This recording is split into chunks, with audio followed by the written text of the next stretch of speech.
Alright guys, welcome to What If Raditz Survived. This will be a new series, and I'm going to change things up so he doesn't, stay on Earth and fight Vegeta and Nappa, which makes no sense. He does a lot of what ifs, but that he's working for them, so why would he do that? Anyway, let's get to it.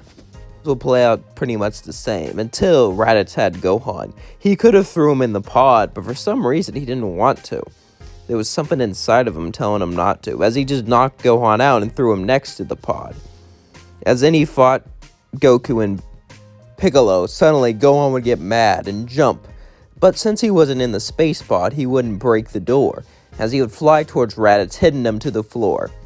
Raditz would get back up and continue the fight, until eventually Goku would grab a hold of him, and Piccolo would begin to charge up a special beam cannon. Raditz would yell, "No, no, no!" He began to struggle for his life. He would beg for his life. Please, please let me go. I'll never come back." But Kakarot didn't want to hear it. Kakarot showed no mercy. He let Raditz go the first time, and he ran off. And he tricked them. This time, he was not going to let him do the same thing. But before the special beam cannon hit, Raditz would be able to push Goku off a bit, making it so it hit his stomach. As Raditz fell to the floor, bleeding out, Piccolo would then talk about the Dragon Balls. As Raditz would then crawl down to his space pod, and as he crawled there, he would then look at Piccolo and say, "Hey, idiot!" Piccolo would look down at him, mad. "My friends will come, and when they do, they'll kill you. They're stronger than me." As in the space pod would fly off with the Raditz in it. Raditz managed to get away, and he wouldn't stay on Earth. As Raditz's space pod would go back to a Frieza-controlled planet. As Raditz landed there, the men would drag him out and laugh at him. Raditz was nothing but a laughingstock. Vegeta was a true warrior, and so was Nappa, but Raditz, he was pathetic. Even the doctors laughed at his merely power level. As they put him in the healing tank and began to heal him, Raditz would eventually wake up. As he woke up, he would be healed. He would smile, feeling the power regenerated, and feeling a massive Zenkai boost from almost dying. However, he knew he was still no match for Nappa or Vegeta. He sighed, feeling his life was worthless. However, as he was there, though, Frieza would walk up to him with his men. "Hello, Raditz." Raditz would bow and say, "Lord Frieza, what brings you here?" Frieza would smirk and say, "Oh, simple. I heard your friends went off to Earth without my permission. I don't really like that." As Raditz looked up at Frieza, Frieza would nod and say, "Good boy. Now tell Vegeta the truth. Tell him that if he does this again, I'll kill him, but I will spare him. Since I heard about these Dragon Balls, I can get it." Think I'll listen more closely on Nappa and Vegeta's conversation, since Nappa left his scouter communicator open. Before I go to Namek, get more information and gather more troops. Tell Vegeta never to pull a stunt like that again. And tell him he'll serve me forever. As Frieza laughed, he left with his men. Raditz knew what he had to do. He's never done this in his whole life, but it was time to train. As the Saiyans were going to Earth, Raditz would begin to train on the Frieza's planet. But he did not train to defeat the Saiyans. He did not train to get immortality. He trained because he was tired of being weak. He was tired of being pathetic, and he wanted to make a change in his life. He wanted to be strong. He wanted to be powerful. All of his life, he was seen as weak. All of his life, he was seen as pathetic, but he was going to change that.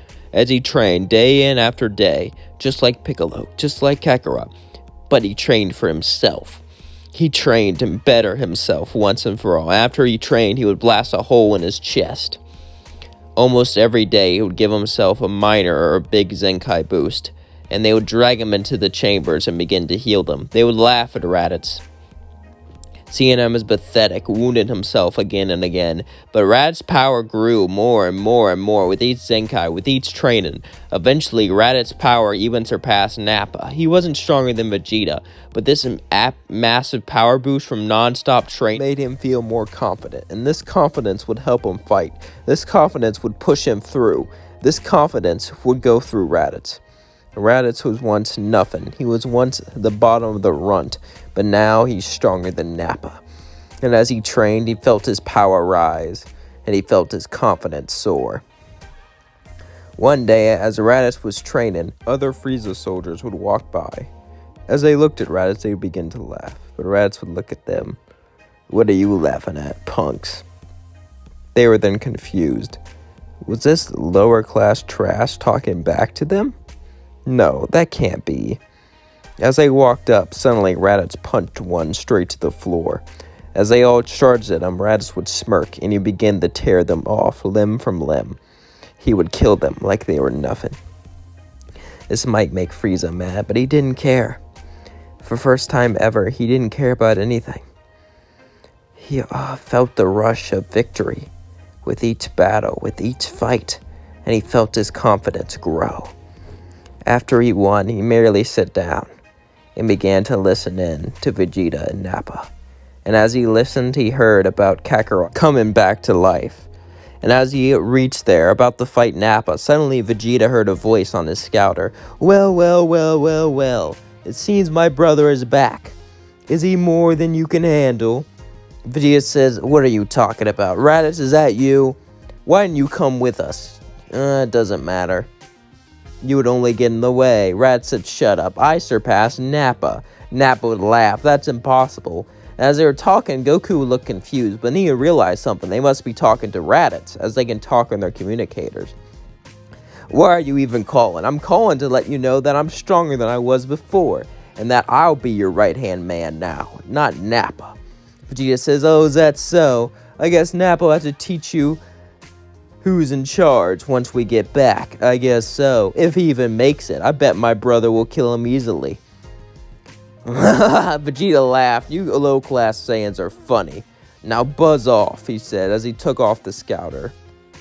Raditz would wait as the fight would play similarly as in canon, more or less.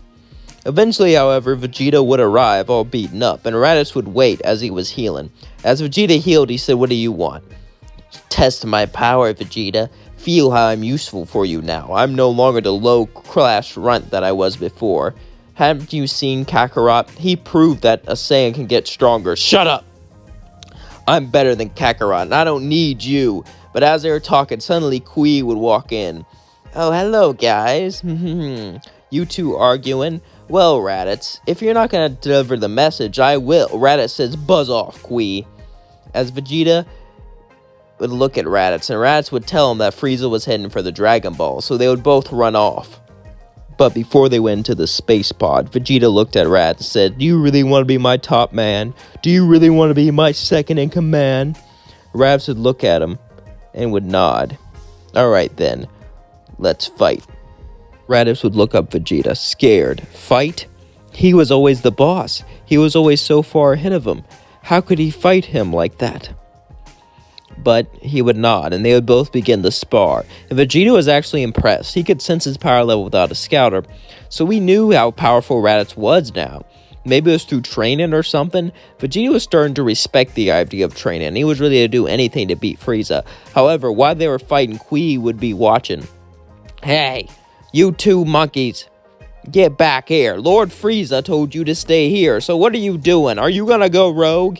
Vegeta said, here's your next test. It beat Kui, but he was as powerful as I was, I know.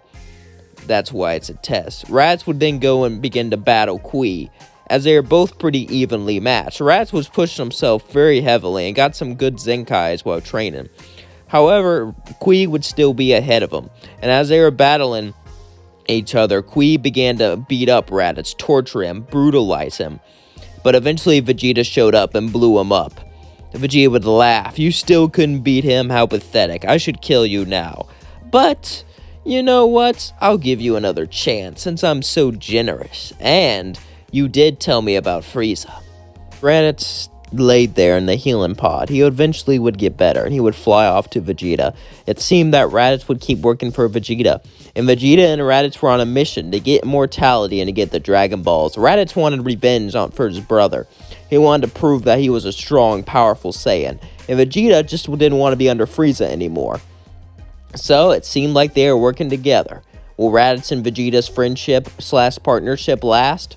Probably not. How will it go up in flames? Find out in the next episode. What if Raditz survived? Thank you all for watching. I know there wasn't a lot of action here, but I want to take it in a new direction, basically. Most of them, he fights Raditz, Nappa, and Vegeta, but instead, why not keep him working under Vegeta? And if Vegeta eventually respected Kakarot, will he learn to respect Raditz? Maybe. I mean, he did use him as a footstool for most of his life, and he didn't do that for Kakarot, so maybe not. I don't know. I'll find out in the next episode. Hope you're enjoying the series, and I promise the next one will have more action. Peace out.